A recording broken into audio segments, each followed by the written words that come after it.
Hyderabad Banjara hills లో దారుణ ఘటన వెలుగులోకి వచ్చింది. స్థలం అగ్రిమెంట్ కోసం ఓ అల్లుడు మామను బెదిరించాడు.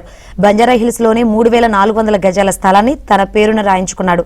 రియల్ ఎస్టేట్ డెవలప్మెంట్ అగ్రిమెంట్ కోసం మామను అల్లుడు ఒత్తిడి చేశాడు.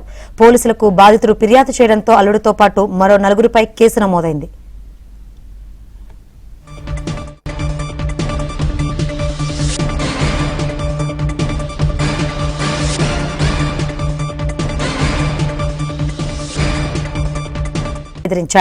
బంజారా హిల్స్ లోనే 3400 గజాల స్థలాన్ని తన పేరున రాయించుకున్నాడు. రియల్ ఎస్టేట్ డెవలప్మెంట్ అగ్రిమెంట్ కోసం మామను అల్లుడు ఒత్తిడి చేశాడు. పోలీసులకు బాధితుడు ఫిర్యాదు చేయడంతో అల్లుడితో పాటు మరో 4గురిపై కేసు నమోదైంది.